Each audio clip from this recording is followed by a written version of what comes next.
First PU science excellent ಕಾಲೇಜಿನಿಂದ ಬಂದಿದ್ರಿ sir. ಇವತ್ತು ಕೋಟಿ ವೃಕ್ಷ ಅಭಿಯಾನ ಇದು ಏನು ಇದು sir M B Patil sir ಅವ್ರು ಏನು ಮಾಡ್ಬೇಕಂತಿದ್ದಾರೆ ಅಂದರೆ, ಈಗಿನ ಕಾಲದಾಗ ನೋಡಿದ್ರೆ ಟ್ರೀಸ್ ಭಾಳ ಕಡಿಮೆ ಆಗ್ಯಾವ್ರಿ. ಅದನ್ನ ನಾವು ಉಳಿಸ್ಬೇಕು, ಮುಂದಿನ ಫ್ಯೂಚರಾಗಾಗಿ ಉಳಿಸ್ಬೇಕು ಅಂದರೆ 2020ರಲ್ಲಿ ಕೇವಲ 0.1% ಟ್ರೀಸ್ ಗ್ರೋತ್ ಇದ್ರಿ. ಈಗ ಅವರು ಅಭಿಯಾನ ಇಟ್ಟಿದ್ರೆ ಅಂದರೆ 2016ದಿಂದ ಅವರು ಇದನ್ನು ಸ್ಟಾರ್ಟ್ ಮಾಡ್ಯಾರಿ.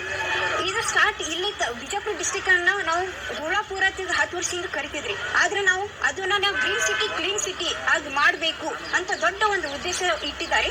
ಅದಕ್ಕಾಗಿ ಎಲ್ಲ ಮಕ್ಕಳನ್ನು ಈ ಅವ್ರ ಪ್ರತಿಭೆಯನ್ನು ಈ ಎಸೆದಿಂದ ಅವರು ಬರೆದು ಇದನ್ನ ಗ್ರೀನ್ ಸಿಟಿ ಕ್ಲೀನ್ ಸಿಟಿ ಈ 3rd ಪ್ಲೇಸ್ ನಲ್ಲಿ ಐತಿ ನ್ಯಾಷನಲ್ ಲೆವೆಲ್ ನಮ್ಮ ಬಿಜಾಪುರ ಡಿಸ್ಟ್ರಿಕ್ಟ್ ಕ್ಲೀನ್ ಸಿಟಿ ಅಂತ, ಇವನ್ ಕ್ಲೀನ್ ಸಿಟಿ.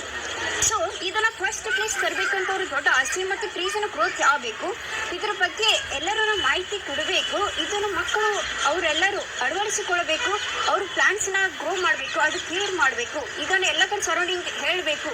ಮತ್ತು ಹಾಗೆ ಈ ಅಭಿಯಾನದಿಂದ ಎಲ್ಲ ಕಡೆ ಗ್ರೀನರಿ ಕಾಣಿಸ್ಬೇಕು. ನಮ್ಮ Bijapur district greenery clean city ಎಲ್ಲದರೊಳಗೆ ಮುಂದೆ ಬರಬೇಕಂತ ಅವ್ರ ಆಸೆ ಇತ್ತು ಸರ್. ಇದನ್ನು ನಾವು ಎಲ್ಲರ ಮಕ್ಕಳೇನು ಸಪೋರ್ಟ್ ಕೊಡಬೇಕು. ಈ ಒಂದು ಸೊಸೈಟಿದವರು ಎಲ್ಲರೂ ಈ ಅಭಿಯಾನವನ್ನು ನಾವು ಒಳಗೊಂಡು ಇದನ್ನು ಮುಂದುವರಿಸ್ಕೊಂಡು